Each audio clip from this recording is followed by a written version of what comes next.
à partir de mon PowerPoint, tchounk tchounk, pour que vous le voyez mieux que ça. C'est bon, vous voyez le PowerPoint du coup là? Oui. Allez, très bien. Donc ça, c'est... vous voyez donc, on est vraiment plusieurs partenaires avec le CNAM Paris et l'Université de Toulon. Et puis, il y a deux associations qui se sont greffées sur... Enfin, en fait, c'est une initiation de l'association Naître Enchanté que j'ai fondée. Et puis, Cynthia Fleury, qui a créé la chaire de philosophie à l'hôpital, m'a rejoint immédiatement. Et puis, du coup, je me suis adressée à l'université de ma ville et le CNAM Paris nous a rejoints. Voilà. Et donc, du coup, ça fait partie de la formation professionnelle adulte, en formation continue. Et moi, c'était très important que je mette ce sous-titre-là, qui est peut-être une paraphrase, mais pas pour moi. C'est vraiment notre cœur de soucis ou d'orientation. C'est vraiment optimiser l'impact de la relation professionnelle-parent au bénéfice de l'enfant à naître. On part vraiment du principe, et bon, ça fait quand même plusieurs années qu'on travaille sur la conduite d'entretien. Quand il y a une conduite d'entretien qui se passe bien, bien, il y a une confiance, un respect qui se crée mutuel et l'enfant arrive dans une ambiance sécure et bon, ça fait vraiment la différence, c'est sûr.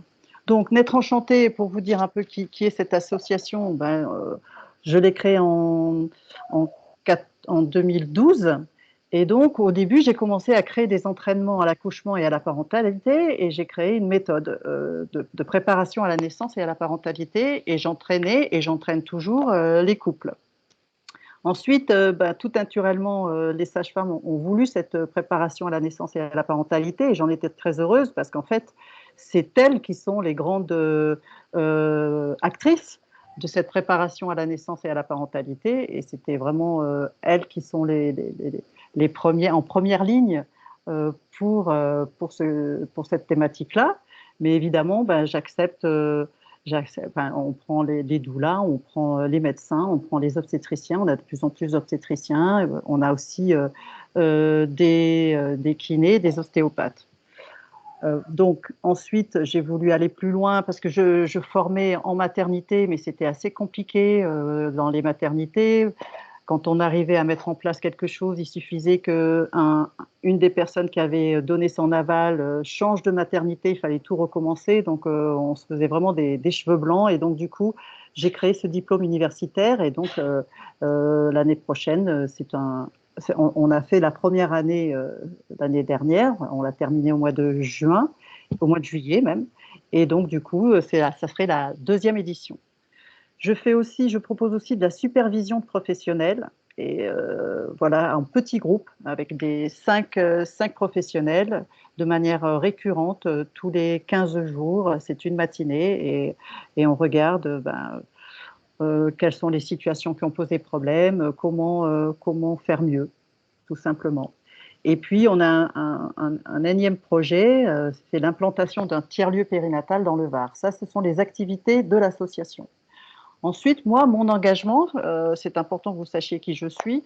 Depuis 20 ans maintenant, je suis engagée à enchanter la naissance, quelles que soient les conditions techniques et environnementales de l'accouchement, en entraînant les parents à l'autonomie émotionnelle et à la coopération avec les professionnels de santé. Donc ça, c'est du côté des parents. Et du côté des professionnels, je mets à leur disposition des formations continues sur la qualité relationnelle dans leur conduite d'entretien. Voilà. Et donc, à ce jour, eh bien, on a 2000 bébés enchantés dans 17 pays et on a à peu près 200 professionnels. Alors, je dis enchantant parce que les 200 professionnels ont eu une initiation à ce que c'est que l'accompagnement Naître Enchanté, mais voilà, il y en a, pour la plupart, je dirais qu'il y en a la majorité comprend ce qui se passe quand ils reçoivent des parents qui sont formés à Naître Enchanté. Donc ça, c'est déjà énorme. Ils les comprennent et ils sont capables de les accompagner. Après, il y en a quelques-uns qui ont vraiment eu le cursus entier et qui sont capables de transmettre pour des parents qui n'ont pas fait la méthode Naître Enchanté. Donc là, moi, ce qui est important dans cette présentation, c'est que vous sachiez, vous, où vous en êtes, ce que vous voulez obtenir, ce que vous cherchez. et de regarder avec la présentation si il pourrait y avoir une adéquation sur ce que je propose et ce que vous attendez d'une formation. J'ai mis en exergue la définition d'un gynécologue, Florent, parce que je pense que c'est vraiment, en une phrase, il a vraiment synthétisé ce que moi je pense aussi, c'est qu'à l'heure d'une technicité allant crescendo, ce n'est que le début, et d'un risque médico-légal acutisé par la profession et d'un gynéco-bashing exacerbé par les médias, il me paraît primordial, dit-il, de se poser les bonnes questions et d'adapter nos comportements professionnels. Aujourd'hui, la difficulté pour vous, professionnels de la périnatalité, c'est que vous ne pouvez pas vous contenter d'être dans votre cœur de métier, dans votre cœur d'expertise. Aujourd'hui, les parents vous demandent plus. Ils vous demandent un accompagnement et ils ont tous des demandes très, très particulière, très pertinente et très intime. Et donc ça s'apprend. Vraiment, ça s'apprend. Et c'est possible. Et c'est possible en un an que vous ayez des outils pour ne plus être dans une situation désagréable où tout d'un coup une question vous met vous-même en déstabilisation, vous met en fragilité. Et donc, cette formation, elle est pour vraiment vous former à être dans, non pas l'écoute de la personne, ce qui est déjà bien, mais dans l'écoute de la relation que vous créez avec l'autre personne. Et ça change tout. Donc, si vous n'avez plus, vous pouvez être dans plusieurs cas. Vous pouvez avoir la sensation de ne plus avoir le temps de vous poser pour réfléchir et que vous fonctionnez depuis un certain nombre d'années en mode robot à partir de votre technicité. Et Dieu sait que vous êtes bien formé en France au niveau de la technique. Vous aimeriez bien vous ressourcer avec vos homologues, autrement que par les colloques annuels. Et puis, vous pourriez aussi avoir envie de rencontrer les autres professionnels de la grande famille périnatale. Il y a vraiment un maillage très très riche, mais peu de gens se connaissent, peu de gens sont en lien les uns les autres. Cette année, c'est vraiment la réussite, c'est-à-dire qu'il y avait des médecins, il y avait des infirmières, il y avait des sages-femmes, PMI, libérales, hospitalières, et il y avait des doulas, et il y avait des consultantes en périnatalité. Et bon, tout le monde s'est découvert, quoi. Notamment une gynécologue de la reproduction. Et puis, vous allez rencontrer des gens qui, eux aussi, cherchent le jeudi soir les conférences, mais bon, je vais aller plus loin. C'est plus loin, ça. Donc, vous pouvez avoir des entretiens qui se passent bien, mais vous sentez bien qu'il faut tirer les verres du nez de la patiente et puis qu'elle est sur la défensive. Donc, c'est comment arriver à ce qu'elle parle d'elle. Et puis, il peut y avoir l'inverse. Il peut y avoir des personnes qui vous submergent parce qu'ils ont besoin d'être entendus et puis vous ne savez pas trop quel fil tirer pour que cette personne, après votre entretien, soit satisfaite et soit dans un mieux-être. Euh, Ensuite, vous avez des entretiens qui se passent bien, mais la patiente n'est pas très reconnaissante. Vous allez me dire, bon, ben, de toute façon, je ne suis pas payée pour avoir de la reconnaissance. Moi, je pense que si la relation se passe bien, il y a la patiente ou la cliente vous renvoie sa satisfaction avant même la fin de l'entretien, et c'est ça qui vous nourrit. Et c'est ça qui fait que même si votre profession est compliquée aujourd'hui et fatigante, et puis vous avez l'impression de vous vider, c'est cette satisfaction des clients vous re-remplit. Et aujourd'hui, ben, souvent, vous avez l'impression d'avoir des gens qui prennent, qui payent et qui s'en vont. Et, on peut vraiment changer ça avec la conduite dans une autre posture et en bougeant la conduite d'entretien. Vos entretiens se passent bien, mais vous aimeriez dépenser moins d'énergie. J'ai aussi beaucoup de gens qui déploient une énergie de dingue pour chaque patiente et puis qui finissent la journée complètement abattus. Vous avez des entretiens qui se passent bien, mais vous avez de plus en plus souvent des coparents avec la mère. Et ben, les coparents, vous ne savez pas toujours quoi en faire et puis vous n'êtes pas très à l'aise. Et puis, voilà, puis ce qui revient très souvent aussi, c'est que vos entretiens se passent bien, mais vous n'osez pas poser la question qui a besoin d'être posée après la question. Voilà. Souvent, vous posez une question, vous en posez deux, et vous n'osez pas aller plus loin, alors que c'est vraiment ce qu'il faut faire. Il faut vraiment aller creuser, creuser, creuser, et vous n'osez pas creuser parce que vous avez l'impression d'être d'être trop intrusif. Alors qu'en fait, c'est derrière la question supplémentaire que beaucoup de choses vont éclore. Voilà. Donc, à quel besoin de santé répondons-nous? Eh bien, en fait, on répond à, qu'on pourrait dire, maintenir l'homme dans son humanisme. C'est accompagner les parents à les placer au cœur de leurs préoccupations. Et Dieu sait s'ils en ont, et Dieu sait si chaque jour, il y a une préoccupation qui prédomine. Et en fait, il faut vraiment écouter à partir de qu'est-ce qui prédomine dans tout ce que me disent ses parents, et à quoi faut-il que je réponde. Et ça, c'est vraiment, il y a vraiment des techniques et il y a vraiment un entraînement. Pour qu'ils se construisent dans leur autonomie. La plupart du temps, vous allez le voir, il faut les autoriser à être ce qu'ils aimeraient être. Mais souvent, ils n'ont pas encore métabolisé ce qu'ils aimeraient être. Et c'est là où vous pouvez être vraiment porteur de différence. Alors moi, ça me touche beaucoup, hein, cette thématique, parce que on diminue énormément de violence obstétricale, je le mets entre guillemets, parce que souvent, pour moi, ce sont des très gros malentendus qui peuvent effectivement se terminer en traumatisme. Et on pourrait vraiment, et on est en train de le faire hein, déjà, réduire beaucoup de malentendus et de traumatismes en travaillant sur notre posture. Donc en fait, ce DIU, pour moi, c'est vraiment un laboratoire de communication. C'est ensemble inventer avec les soignants, avec les étudiants, des outils de communication et d'accompagnement pour compléter vos gestes techniques. Alors bien sûr, nous, on va arriver, on est deux, hein, on est un psychologue et une coach, on arrive déjà avec des outils, mais ce qui est formidable, ça serait que vous veniez avec vos propres outils, qu'on se relève les manches et qu'on regarde ce qu'on peut créer d'autre, et qu'on puisse faire un genre de marmite avec tout ce qui marche avec ce qu'on aura défini de qu'est-ce que c'est qu'un entretien qui marche. En tout cas, l'empathie est le premier des soins, et des parents plus autonomes rendent les soins plus faciles, moins prenants et donc moins coûteux. Ça, c'est une évidence. Hein. Alors, quel est le public visé? Bien évidemment, les professionnels de santé, donc ça veut dire en périnatalité les obstétriciens, les gynécologues, les pédiatres, les psychiatres, les pédopsychiatres, les psychologues, les sages-femmes, les infirmières, mais aussi la périnatalité et aussi les accompagnants qui sont en ville et qui se sont formés et qui savent accompagner aussi. Et eux aussi ont besoin de créer du lien et du maillage. Je pense que c'était très important qu'il soit ouvert aussi au cadre administratif. Pour l'instant, on n'en a pas eu hein, l'année dernière, parce que c'est aussi eux qui diffusent des informations. Et puis des cadres d'entreprise, je pense beaucoup des startups autour de la maternité, de la périnatalité. Aujourd'hui, il y a beaucoup de startups dans le domaine de la femme. Alors, il y a un diplôme avec une soutenance en juillet. Il est optionnel, mais il est nécessaire pour obtenir le diplôme.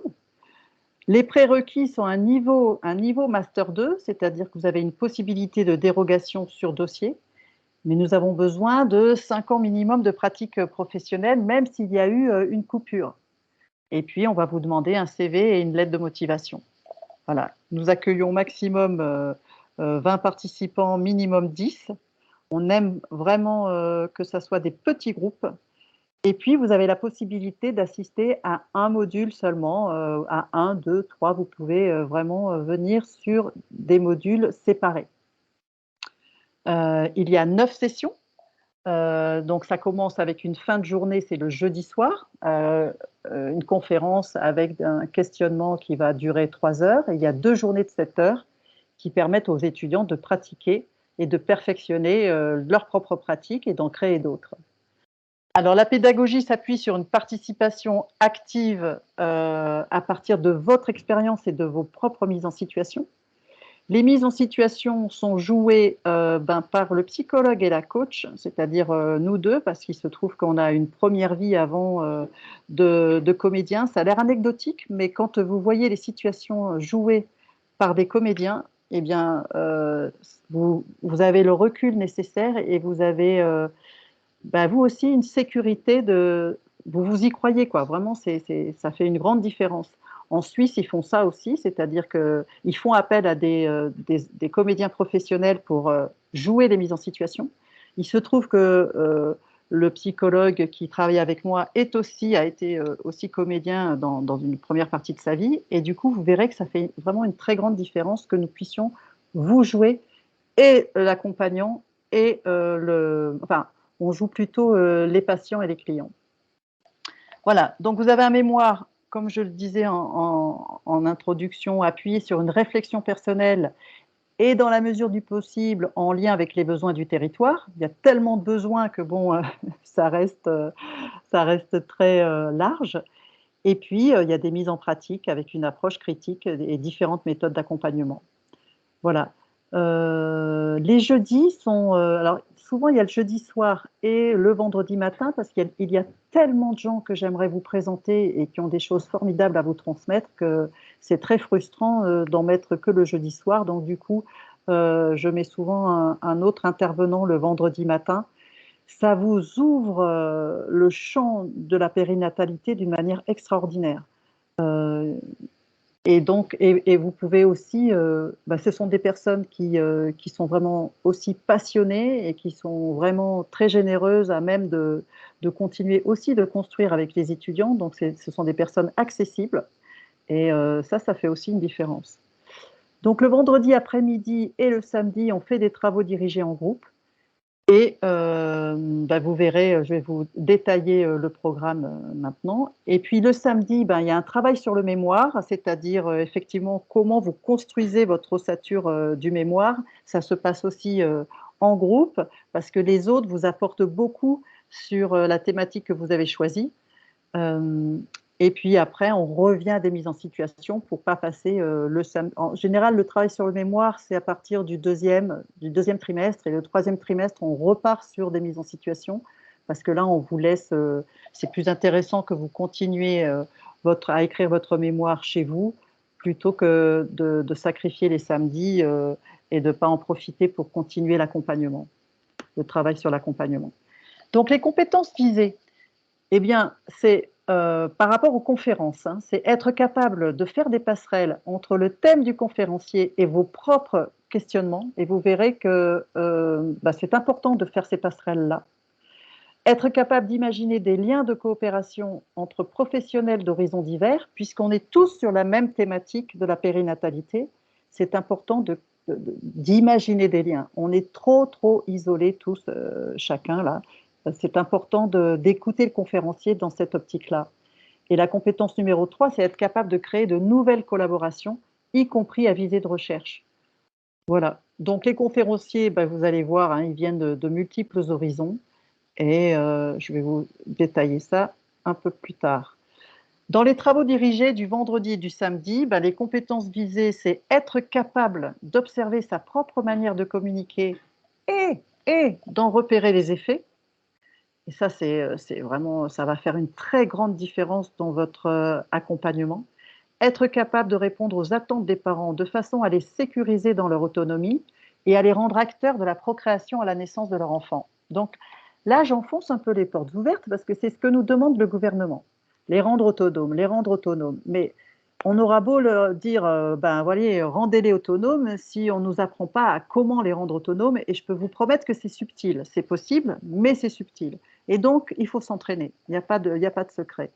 La compétence numéro 6, c'est être capable de maintenir les compétences acquises, les compétences que vous aurez acquises pendant l'année, quelles que soient les conditions techniques et environnementales. C'est-à-dire que mon boulot, c'est de vous rendre autonome, vous aussi, quel que soit ce qui se passe, quel que soit votre territoire, quels que soient vos changements de...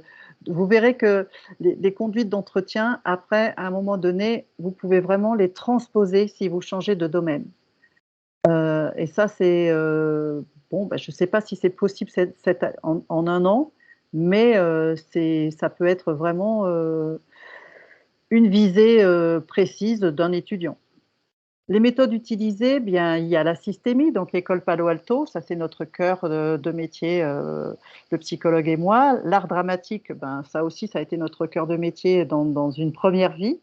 Les travaux d'Alfred Korzybski à propos d'une carte n'est pas le territoire, c'est-à-dire qu'on a tous nos propres cartes, mais ça ne fait pas pour autant un territoire entier.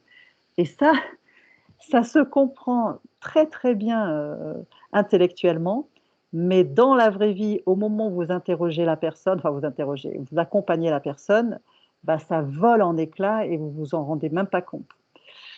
Et puis, on a aussi, on s'appuie beaucoup sur Haïm Ginott, qui est un psychologue, médecin aussi, qui a beaucoup travaillé sur l'effet du langage des adultes sur les enfants. Et puis aussi sur les travaux de Daniel Kahneman à propos de l'incidence des biais cognitifs sur les comportements. Donc c'est assez riche, hein, enfin c'est même très riche. Là, vous avez la liste. Donc je pourrais vous envoyer le PowerPoint hein, sans problème, parce que là, je ne vais pas forcément tout détailler. Je regarde l'heure. Oui, voilà. Donc là, vous avez l'ensemble des intervenants de l'année prochaine. Et puis, vous arrivez au programme. Donc, on a un premier trimestre qui est comment accompagner. Alors, ça commence le 13 octobre avec l'ouverture de Boris Cyrulnik, et puis je laisse la carte blanche à Cynthia Fleury, puisqu'elle l'a déjà fait l'an dernier. Euh, En général, enfin, bon, l'an dernier, elle nous avait fait une conférence sur le sujet, le bébé comme sujet, ou comme, voilà, à quel moment cet enfant est sujet à partir de la philosophie et de la psychanalyse. Et puis le vendredi, ben, on se mettra en route avec la présentation de chacun de nous, à partir de ce dont vous êtes fiers, à partir des moments d'accompagnement que vous avez réussi. On va répartir les étudiants en 3 groupes et puis on va commencer à travailler. Marc, le psychologue, va vous faire un travail sur l'évidence de on ne peut pas ne pas communiquer, c'est-à-dire que même quand on pense qu'on ne communique pas, on communique quelque chose. Et puis, très vite, on démarrera avec les mises en situation. Alors, au début, on va vous imposer des mises en situation. Et puis, au fur et à mesure de l'année, on vous demandera d'amener des mises en situation et de travailler sur elles avec différents groupes. Au mois de novembre, j'ai invité le docteur Alain Vallée qui utilise la même formation que nous, c'est-à-dire les thérapies orientées solutions. Donc, on est bien d'accord que ce n'est pas une formation thérapeutique, c'est une formation de l'accompagnement. Par contre, en revanche, les thérapies orientées solutions sont vraiment, il y a vraiment tout pour que vous puissiez accompagner sans basculer dans la thérapie, mais vous allez voir que c'est extraordinaire. Mais là, j'ai demandé au docteur Alain Vallée d'utiliser les thérapies orientées solutions au service de l'épuisement des professionnels, donc au service de la diminution de l'épuisement professionnel. Et donc, il va nous faire travailler le vendredi, donc il va nous expliquer ce que c'est le jeudi soir. Et le vendredi, il reste ici, c'est un monsieur qui habite en Bretagne, il va rester les 2 jours, parce qu'il va nous faire travailler sur la posture le vendredi matin, la posture du professionnel. En général, quand on est épuisé et quand on se vide et qu'on n'est plus motivé et qu'on est fatigué, c'est un problème de posture. Et il faut revenir sur quelle est ma posture, quel est mon engagement pour essayer de réinsuffler du plaisir dans l'accompagnement.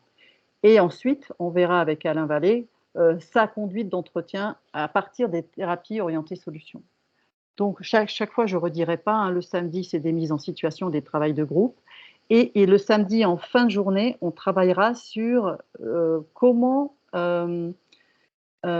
préparer la conférence du mois d'après. C'est-à-dire quelles questions on pourrait, comment on retirait la quintessence moelle de ce conférencier qui passe le mois d'après et quelles questions on aimerait lui poser. Voilà, je pense que c'est important de préparer le terrain, de préparer les conférences.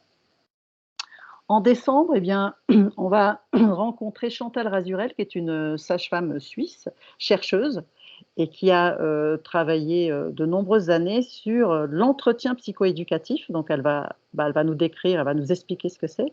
Et j'ai fait venir aussi la sage-femme Marielle Jahan, qui est, elle, française, qui habite dans le Var et qui a aussi une approche très, très intéressante sur comment apprendre de son expérience corporelle avec un accompagnement en pédagogie perceptive. Voilà, ça c'est très, très précis. Donc vraiment 2 approches. Une approche plutôt, je dirais, extérieure à partir d'un entretien et puis une approche beaucoup plus intime à partir du corporel. Ensuite, je vous ferai une présentation de la, bah, de la méthode que j'ai créée, de la méthode de la préparation à la naissance et à la parentalité que j'ai mis au point et que je transmets depuis maintenant une dizaine d'années. L'expression vocale ajustée au service de la satisfaction des parents et des professionnels. Et, euh, et c'est ça qui me plaît, c'est-à-dire comment entraîner les parents de façon à ce qu'ils soient satisfaits de la mise au monde de leur enfant et que cette même chose soit, comment je pourrais dire, soit quelque chose qui enchante aussi les professionnels. Pour moi, c'est si les parents sont satisfaits, mais que les professionnels ne se sentent pas inclus, j'ai raté, on a raté quelque chose. Alors que là, si on a une préparation à la naissance et à la parentalité qui crée de la coopération en salle de naissance, là, je pense on est allé un peu plus loin, quoi. Voilà, Marc vous fera travailler sur les biais cognitifs. Et puis, à chaque samedi de fin de trimestre, on vous demandera de faire une restitution de l'ensemble du trimestre, de ce que vous gardez, ce qui vous a le plus marqué, voilà, d'en faire une restitution en plénière. Le deuxième trimestre, eh bien là, on va rentrer un peu plus dans la matière, je dirais, c'est-à-dire les besoins des soignants. Dans l'accompagnement des parents et des bébés. Les besoins des soignants et les besoins des parents. Donc là, on a Yves Bernot qui est le responsable du service de l'UAPB, de l'accompagnement de l'unité, excusez-moi, de l'unité UAPB, l'unité des parents bébés, l'unité d'accueil des parents et des bébés, avec Michel Dugnac, qui est pédopsychiatre à Avignon. Donc tous les deux, ils vont nous faire une conférence sur qu'est-ce que la psy-périnatalité. Le vendredi, il reste avec nous, Yves Bernot reste avec nous pour nous expliquer ce qu'ils font dans cette unité d'accueil parents-bébés, porter l'enfant et être porté par une équipe de soins. Et ça, vraiment, c'est ce qui a été très apprécié l'année dernière, c'est-à-dire qu'on a des professionnels qui expliquent le plus concrètement possible ce qu'ils font quand ils accueillent une maman qui ne va pas bien, qu'est-ce qu'ils font avec le bébé, qu'est-ce qu'ils font avec la maman, comment ils fonctionnent. Voilà, il y a toute une équipe et comment ça s'orchestre tout ça. Et puis, ils vont rester l'après-midi avec Nathalie Agostini est la sage-femme coordinatrice du service. Et on va faire des travaux dirigés, c'est-à-dire qu'on va aussi apporter, ils vont apporter des mises en situation sur accompagner celui ou celle qui ne porte pas. C'est-à-dire comment accompagner l'autre avec un grand A. Le samedi, c'est toujours la même chose, des mises en situation. Le mois de février, eh bien, on va se pencher sur la PMA, le désir d'enfant, l'infertilité, la PMA, quel besoin d'accompagnement. Je pense que c'est vraiment cette thématique qui m'a fait continuer mon travail de maillage et qui a vraiment motivé la création de ce DIU, parce que j'accompagnais vraiment des parents qui étaient dans une très très grande détresse, même quand ils avaient réussi à avoir un enfant suite à une PMA. Et je pense qu'il faut vraiment qu'on se pose des questions et qu'on avance tous ensemble sur comment accompagner ces parents-là. Donc là, il y aura une conférence avec Zénia Lechat, qui est une gynécologue spécialisée PMA, qui travaille uniquement dans cette thématique-là. Et Estelle Métro, c'est une consultante en périnatalité, qui est également une maman qui a eu ses enfants en PMA et qui a créé des accompagnements. Et elle reste le vendredi pour nous faire travailler sur comment écouter, décrypter les parcours et comment aller plus loin. Donc, l'après-midi du vendredi, c'est moi qui irai plus loin dans ces conduites d'entretien.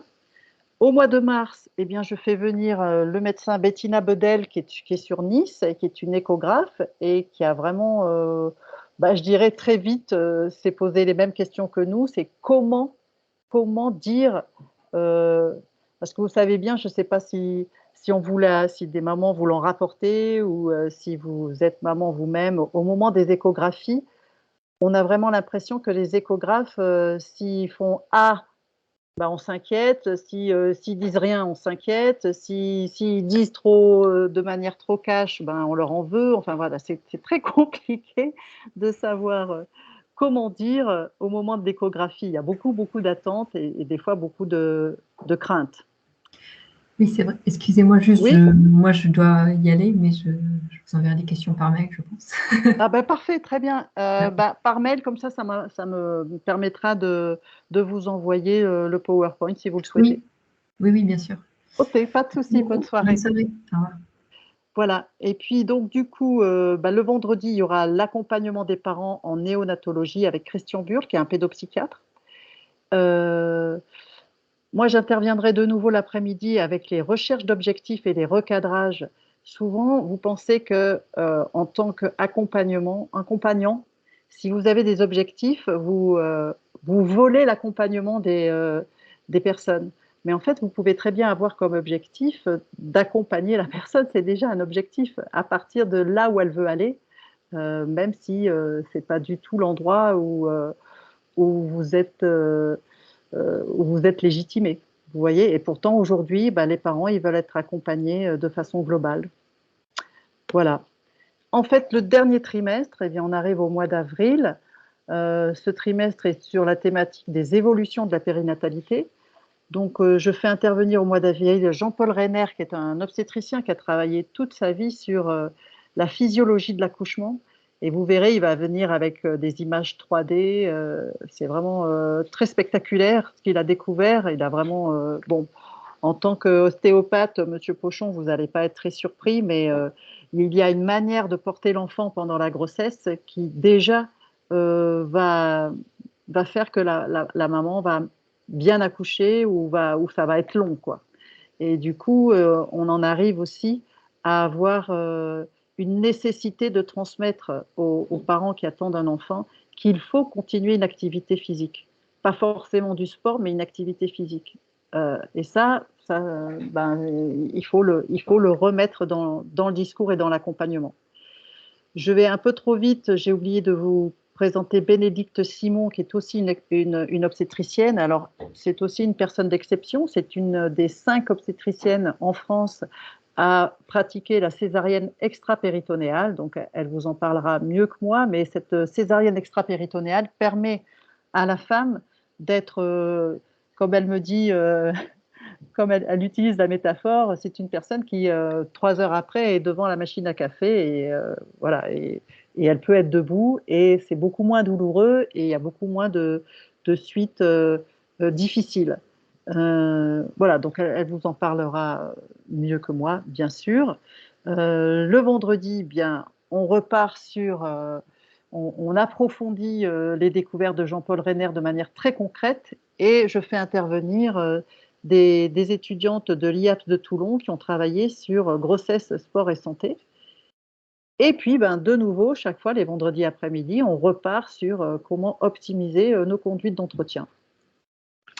Le mois de mai, ce sera Gérard Néran, qui est un sociologue. Alors, c'est un sociologue et aussi un psychologue. Enfin, il a beaucoup de casquettes, ce monsieur Néran, et il a beaucoup travaillé et il continue de travailler sur l'affiliation, aux affiliations. Il continue toujours de travailler sur ses nouveaux parents, c'est-à-dire aujourd'hui, la famille, elle est vraiment multiple. Elle est multiple, elle est à la fois isolée, à la fois elle se recrée de manière complètement nouvelle. Et ben, comment on accompagne ces nouvelles familles? Je fais intervenir également l'avocate Karen Liccia qui travaille sur les métamorphoses de la famille et ses aspects juridiques. C'est passionnant, elle est déjà intervenue l'année dernière et c'était vraiment... Et surtout, Karen Liccia, ou Liccia, je ne sais plus comment on dit, elle, elle est vraiment dans l'idée qu'il faut qu'on travaille ensemble et que les aspects juridiques, il faut vraiment les transmettre en amont et qu'il y aurait beaucoup moins de dégâts après la naissance. Et elle l'explique très très bien aussi. Joël Dessin interviendra le vendredi matin pour nous expliquer un accouchement, combien ça coûte. Je pense que c'est très important qu'on connaisse aussi cette chaîne, la chaîne financière. Et l'après-midi, on repartira sur nos conduites d'entretien et je vous expliquerai ce que sont que les tâches.